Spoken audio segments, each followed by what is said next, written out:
estamos en contacto directo con la ciudad de La Paz, con un destacado analista que es Martín Moreira. Buenos días, Martín. ¿Cómo están? Buenos días. En primer lugar, un saludo a toda la hermosa gente de Uruguay. Muy agradecido por la entrevista y quedo completamente a tus órdenes. Bueno, ¿quién es Martín Moreira?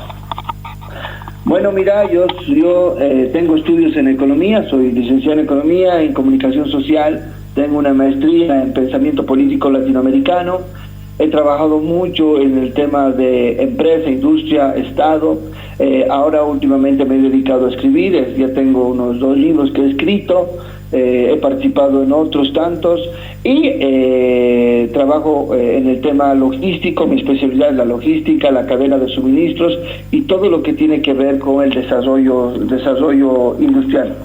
Bueno, hemos visto varias entrevistas que te han hecho a nivel internacional y sobre el análisis de qué está pasando, bueno, qué viene pasando en los últimos años en Bolivia. Quisiéramos saber cuál es tu opinión de qué está pasando en este momento en Bolivia.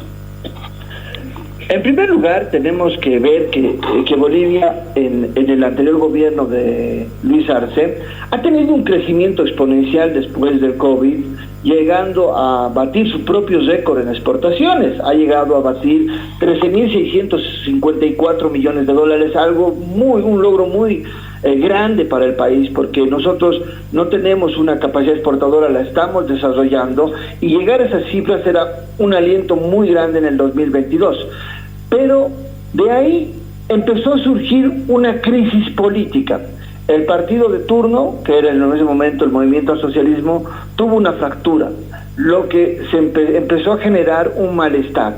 Y a eso se unió la ultraderecha, o la derecha radical del país, y entre esta ala, se podría decir evista, y la ultraderecha, lograron bloquear créditos al país por durante 2 años y medio, provocando una escasez de divisas, lo cual provocó una elevación del cambio de moneda. Luego, cuando ya vinieron las elecciones, la crisis política se calmó y nuevamente la economía volvió a funcionar en el país, y esta crisis y esta elevación excesiva del dólar fue bajando, fue reduciendo. Para que te des una idea de cuánto ha reducido, al mes siguiente, después de que bajó el tema de la polarización política, bajó un 80%. Entonces, ¿qué quiere decir? Que vivíamos una alta crisis política en el país. Lo que dio paso a la entrada de la derecha, de un centro derecha, digamos, que era Rodrigo Paz, y Rodrigo Paz logró capitalizar los votos del bloque popular, de esta gente decepcionada del movimiento al socialismo por todas las peleas que habían pasado. Empezó a votar por Rodrigo Paz, dejando a un lado a la ultraderecha boliviana, que es manejada y dirigida por Tuto Quiroga. Entonces entra Rodrigo Paz, pero la primera acción que hace Rodrigo Paz al entrar al gobierno es hacer a un lado al bloque popular. Entonces, en ese momento, empieza poco a poco a romperse esos puentes entre el bloque popular y el Estado. Y un Estado que empezó a darle la espalda a todos sus votantes. Estamos hablando del 80% de su votación venía de este bloque, de un bloque de clases vulnerables, bloque popular, campesino, indígena, obrero, comerciante informal. De ahí venía su votación y les dio la espalda y empezó a generar políticas que no iban de acuerdo con la realidad del país y solo favorecían al agronegocio, el cual tenía muchos intereses en que se le apruebe una ley de tierras, la cual le permitía ya apropiarse de todo el universo de tierras. También hubo otros problemas como la gasolina basura, que arruinó más de 1.700.000 vehículos que fueron a parar a talleres con niveles altísimos de goma. Estamos hablando de que la norma en Bolivia solo permitía 0.5 miligramos de goma cada 100 ml. En esta gasolina que trajo este señor Rodrigo Paz, llegó a 38.8 miligramos por 100 ml, es decir, que estabas echando goma a tu vehículo. Entonces, cosas así También hubo las narcomaletas, el favoritismo a ciertos grupos empresariales, leyes fabricadas para que no paguen impuestos ciertas logias, un arreglo con las cooperativas mineras, que recordemos que en Bolivia las cooperativas mineras hacen trabajar en negro y sacan por contrabando el oro, pero Rodrigo Paz habló con estas cooperativas para generar inversiones extranjeras para sacar el oro boliviano. A tal grado es el tema de las cooperativas en el país que están avasallando algunos lugares que son reservas naturales, que ahora les dio Rodrigo Paz también oportunidad de sacar oro de esos lugares. Entonces sería una problemática muy seria. Bajo esa coyuntura surge el pedido de la COP por un aumento salarial. Esto detona una serie de problemas, pero cuando se da cuenta Rodrigo Paz, ya no era solo un pedido de la COP, sino era una multiplicidad de pliegos petitorios que pedían todo lo que no había cumplido en ese tiempo de sus promesas, y todos esos pedidos se unificaron en una sola petición, que era la renuncia de Rodrigo Paz. Y creo que esos son los antecedentes que se han vivido en el país. Después de una crisis política en el gobierno de Luis Arce, viene un gobierno que parece que va a reestructurar la economía, y en vez de reestructurarla, la endeuda. Tenemos un crecimiento de deuda de más o menos el 45%, y eso es muy peligroso para el país.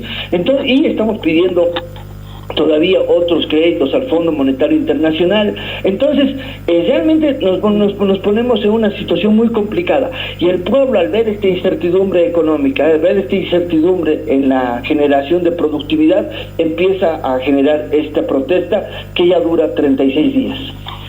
Martín, una pregunta. Nosotros tenemos como referencia el año 1952, con el movimiento nacionalista revolucionario, encarando el tema de la reforma agraria. Y tú recién estabas hablando de el agronegocio, el tema de la tierra. Y me gustaría preguntarte, ¿qué significancia tiene la cuestión agraria y la tenencia de la tierra en este momento actual y en este conflicto ahí en Bolivia? En primer lugar, vamos a contextualizar a la gente qué es lo que más exporta Bolivia. Lo que más exporta Bolivia son los minerales, ocupando casi el 80% de la cadena exportadora del país. Los hidrocarburos antes tenían un dominio, pero ahora con hidrocarburos estamos en un 5, un 6%, porque es decir, se están haciendo las exploraciones. Y el restante, 10%, 12% que es este restante viene del sector de los agronegocios. Pero este sector en especial está manejado del 100% de la tierra, el 45% lo tienen los extranjeros. Y el restante 55% lo tienen los bolivianos. Y de ese 55%, los pequeños productores apenas agarran un 10%. Y en sí, el restante 45% que queda es de grandes empresarios. Entonces podemos decir que en Bolivia, el 90% de la tierra, del agronegocio, del monocultivo, estamos hablando de soya, estamos hablando de caña de azúcar, estamos hablando de sorgo, estamos hablando de la ganadería, está en manos de grandes productores, se podría decir, de terratenientes que tienen grandes cantidades de tierra. Ahí hay familias muy marcadas, como los Marinkovic, los Kulchis, los Zoda, los Barberí, que son dueños y socios con brasileros. Por ejemplo, hay una empresa que se llama Mónica, Semillas Mónica, que maneja la mayor cantidad de tierras en Bolivia con la producción de monocultivos de soya. Entonces estamos hablando de eso. Estos señores exportan mucho dinero, exportan alrededor de $400 millones, han exportado hasta el momento. Llegan a más o menos a exportar para el país cerca de 4.700, 4.400 millones de dólares. Pero de esos dólares que logran exportar, no entran al país. Es un fenómeno que pasa mucho en la región. En Argentina pasa lo mismo, en otros países también pasa lo mismo, que ellos cuando exportan no traen los dólares al país, no los liquidan en el Banco Central de Bolivia, sino los dejan afuera en paraísos fiscales o hacen una fuga de inversiones. Entonces esto produce un malestar muy profundo en el tema de la llegada de recursos al país.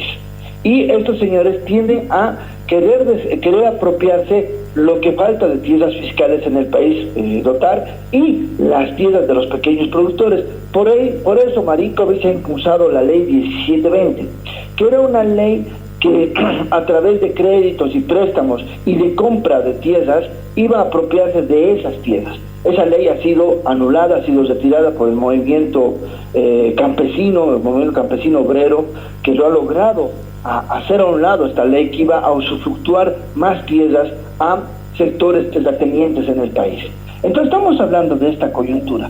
Esa es la coyuntura que hemos vivido, que está enmarcada desde el malestar que estamos viviendo en Bolivia. Estamos viviendo una deflación, ahora hemos entrado en una estanflación, este malestar de la pérdida del poder económico, de la pérdida del poder económico, de la falta de empleo, del decrecimiento del mercado interno, y sobre eso teníamos la pretensión de ciertos sectores como el agronegocio, la ganadería, de quererse apropiar tierras tanto de los pequeños productores como tierras fiscales, que en Bolivia por lo menos estamos hablando de todo el territorio cultivable. En tierras fiscales debemos llegar a tener casi un 45% que pertenecen al Estado y están dedicadas a medio ambiente o forestación o bosques. Martín, lo que vemos con la información que circula, yo personalmente observo varias fuentes, es que esta resistencia al modelo del nuevo presidente está sustentado, según mi opinión, por los ponchos rojos y el movimiento campesino, es decir, movimiento campesino y obrero. ¿Y cuál es, si estás de acuerdo con lo que te estoy diciendo, y por otro lado, cuál es la perspectiva de este conflicto? ¿Cae paz o no? Mira, en primer lugar, vamos a hacer un pequeño análisis para llegar a la respuesta, ¿no? El gobierno y Estados Unidos han salido a decir que este movimiento era financiado por narcoterroristas, lo se llama. Entonces, en ese contexto, el gobierno, claro que es un gobierno de derecha, que es el gobierno de Rodrigo Paz, ha tomado lo que dice Trump y lo que dice Marcos Rubio, y dice que es un gobierno terrorista y estamos por poner el estado de sitio en el país. Y dice que es financiado. Pero cuando tú ves este movimiento, y ahí está la explicación que es necesario darle, los ponchos rojos, ¿cómo se caracterizan en su bloqueo? Los interculturales, ¿cómo se caracterizan en este bloqueo? Los obreros, ¿cómo se caracterizan en este bloqueo?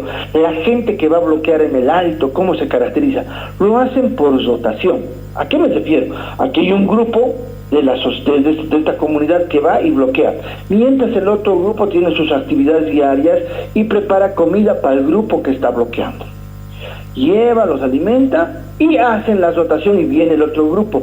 Así estos grupos que están bloqueando en el país pueden bloquear durante un año sin hacerse mella, porque van a seguir trabajando. Entonces no necesitan no necesitan financiamiento. Ahora dicen que en Bolivia esto está financiado por Evo Morales. Lastimosamente Evo Morales ya no tiene la fuerza política que tenía antes en el país, y muchos de estos grupos que están bloqueando, que están yendo en contra de la derecha en este momento, muchos de estos grupos se han alejado de Morales. Entonces Morales no es un beneficiado de esta situación política, o si denunciaría paz, no es beneficiado. Y tampoco este bloque popular. ¿Por qué no es beneficiado este bloque popular si hubieron las elecciones en Bolivia? Porque no hay líderes visibles, o sea, no hay cabezas que estén armando una base social para poder candidatear. Porque es más se nota este movimiento popular, obrero, campesino, informal, comerciante, y de todo tipo de poblaciones civiles que están bloqueando en este momento, transportistas, entre otros. Ellos lo han hecho casi autoconvocados por la necesidad de detener a un tipo que estaba destrozando la economía del país. Entonces ellos salen con esa posición y piden sus denuncias. Entonces tampoco el bloque popular se beneficiaría si Rodrigo Paz caería. Entonces, ¿quién es el que se beneficia? Y vemos ahí, a un costado pegado en la esquina, el que le facilitó la ley de excepción a Rodrigo Paz, que es Tuto Quiroga con Libre, el partido de Bolivia de ultraderecha. Entonces, Tuto Quiroga realmente es el beneficiado, porque él tiene una base política. Si hubiera unas elecciones, posiblemente podría ganar Tuto Quiroga. Entonces, muchos pensamos que podría ser él el que esté financiando. Si se acusan a todo el mundo, nosotros también podemos acusar tranquilamente a Tuto Quiroga de que está financiando estos movimientos. Pero en realidad, y en la verdad, fuera de la especulación, estos movimientos no son financiados por nada. Son movimientos de gente autoconvocada, y ahí están los ponchos rojos, ahí está la SOSUTV, ahí está la parte obrera de la COP, ahí están los maestros, ahí están los comerciantes informales, ahí están los transportistas, ahí está la población vulnerable del país que se ve resentida frente a un gobierno que les ha dado la espalda y que les ha prometido mucho y no les ha cumplido nada, y ha empezado a negociar el país con ciertos sectores oligarcas. Y si me preguntas si Rodrigo Paz va a salir, todavía no tenemos una certeza de eso, pero vemos un gobierno muy debilitado, ya con 2 ministros fuera de su plantel orgánico ejecutivo, y 2 ministros que no quieren estar, que están porque no les ha aceptado todavía la denuncia, que es Lupo y Oviedo, presidencia y gobierno. Entonces vemos un gobierno muy débil. Y si lograría pasar esto, sería un gobierno que no va a hacer gestión en Bolivia, un gobierno que no va a tener ninguna incidencia, porque el bloque obrero popular, campesino indígena, va a estar mirando todas sus acciones. Entonces, para eso, muchos analistas decimos que Rodrigo Paz debería dar un paso a la izquierda, un paso a un costado, para demitir y llamar a unas elecciones por voluntad propia, porque cada vez, y con lo que ha sucedido ayer, con la muerte de gente ayer en San Julián, con la arremetida violenta de grupos parapoliciales y paramilitares, con dotación desde el Estado de armamento, esto se ha profundizado aún más y han vuelto a surgir más lugares o puntos de bloqueo en el país. Martín Moreira, economista, analista político, pregunta: de estas organizaciones populares de base, autogestionadas, ¿es posible ante una instancia electoral nueva, inmediata, el surgimiento de nuevas figuras locales desde la base que puedan liderar un movimiento de cambio? Es posible. En Bolivia se han dado estos casos. Por ejemplo, Evo Morales sale de un movimiento popular, pero ahí también salían otras figuras como el Maicu. El Maicu era un representante y alguien que luchó en la guerra del gas, y también era un representante sólido, y al Maicu lo querían poner como candidato antes que Evo Morales, pero Felipe Quispe en ese momento, el Maicu, alias el Maicu, él dijo: yo no voy a hacer, yo he luchado por el pueblo, yo he luchado apoyando a mi comunidad, y le cedió el paso a Morales, que Morales fue presidente, porque Morales no participó realmente en la guerra del gas, pero Felipe Quispe, el Maicu, sí, y él sale de esa protesta. Él sale como un líder emergente de esa propuesta, con la capacidad de manejar a todo este movimiento, tanto obrero popular, comerciante informal, clase mediero, que salió a protestar contra el gobierno de Gonzalo Sánchez de Lozada.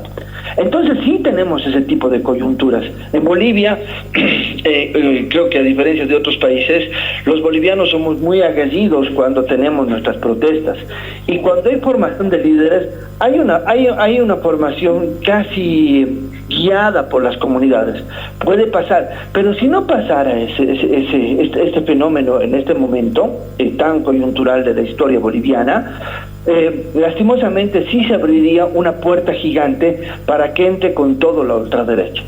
Y si entra con toda la ultraderecha en el país, realmente vamos a tener años muy complicados, como los años que está viviendo Argentina con Milei, porque el que está postulando para el ultraderecha, Tuto Quiroga, tiene la misma visión de país que Milei, ¿no?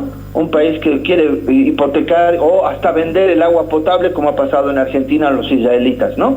Esa es esa mirada. Entonces, la necesidad en este momento del bloque popular es de empezar a buscar un líder emergente, el cual lo deben estar trabajando. El bloque popular debe estar trabajando en este momento, tratando a través de toda su cohesión de recursos humanos, de buscando a alguien que sea representativo, porque tiene que representar tanto a los del oriente como del occidente, tanto a los campesinos como a los indígenas, tanto a los obreros, empleados, como a los informales comerciantes.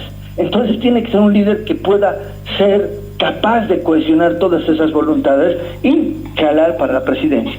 Pero si esto se sigue profundizando, estamos prácticamente seguros, creo que el Bloque Popular tiene esa mirada, que si sigue profundizando y sigue habiendo la violencia, hoy día creo que ya dictan el estado de sitio, pese que no había estado de sitio, ayer ha habido una masacre en San Julián, y hay que denunciarlo al mundo.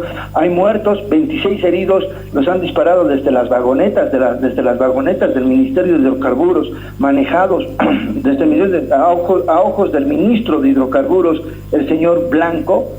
Dispararon armas de fuego a los que estaban bloqueando. Entonces hemos vivido esa coyuntura sin estar en estado de sitio.